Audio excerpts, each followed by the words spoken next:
So going to start on the gearbox today. This is the package of bits that I ordered for the box. I got that from a company called Synchro Gearboxes, which are pretty good so far. The rest of the gearbox is in here at the moment, which is as far as I got on it last time. So it's all packed up in there. You can see the bell housing and various things. So yeah, when I spoke to the guy, Shabs his name is at this company, he recommended what I should be doing. I was going to leave the transfer box originally, but he said absolutely not. If you've got it out of the car and on a bench, then you should really overhaul them both. So I will be doing that. So that's the transfer case over there. That's the overdrive, and as I say, there's the rest of the gearbox, and that's my lunch. So yeah, so there's the gasket kit. I've got various other things here which I'm going to open, but I've got second and third synchro, which is, I'm guessing what that is. It's pretty heavy. It's about 60 quid, I think, or maybe a bit more, maybe 80. That feels like the second gear cog and overhaul kit main box, it says there. So that's the overhaul kit for the main box, and I'm guessing that is the overhaul kit for the transfer case, yeah, transfer box. Excellent. So we'll get started. So in the overhaul kit for the main box, we've got all the typical things like the detent springs. All of those are going to be surplus to requirement because I've got a new synchro, second, third synchro, some of those bits in there. That's what those flat springs are for. Detent springs are obviously for the gear selector. In fact, yeah, so the gear selector, and those are for the gear lever.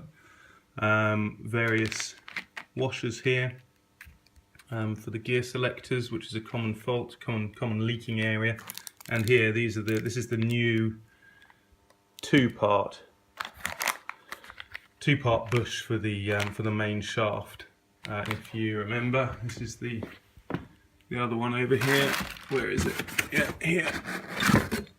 Which broke, which is also a common problem. You can see it sheared across there. In fact, Land Rover had this so often, so frequently, that they actually changed the model from a single part to a two-part, so it would stop breaking because it was two parts already. So yeah, otherwise we've got the little dog teeth rings here. Not 100% sure exactly what they're called, but some seals and bearings, I'm guessing, in there. Yeah, bearings. So I'm just rebuilding the bell housing, and by that I mean I've removed the lay shaft bearing and the main shaft bearing, which is here. The old one is lay shaft bearings over there. You can't really it's got a bit of a wobble to it. You can't really tell unless you're actually holding it, but there's a wobble in there, so it's well worth doing. I bought sort of like a kit which has various bits in it, which I think I showed in the last video, but it's got all the bits in there for the main gearbox. Yeah, and there's some other bits there. That's the part of the main shaft.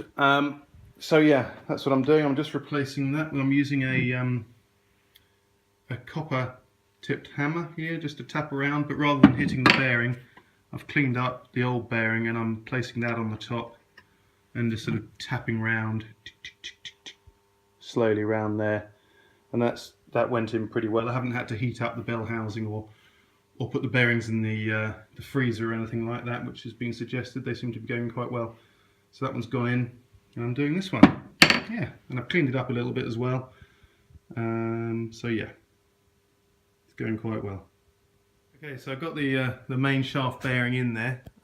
Wasn't quite as easy as I just said before on the last video. That one, the lay shaft one, went in. Oh, that's quite warm.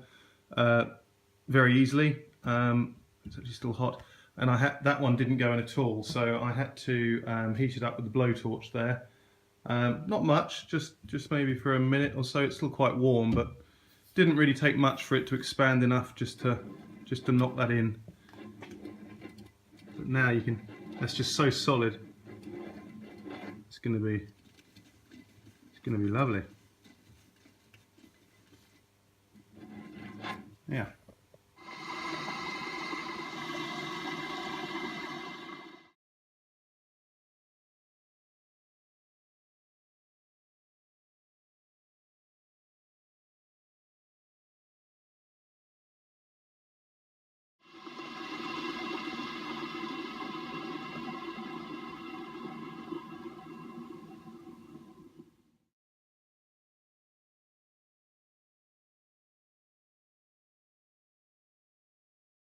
Right, so using all the new parts from Shabs and the thinnest of the thrust washers that I have on top and bottom, I can't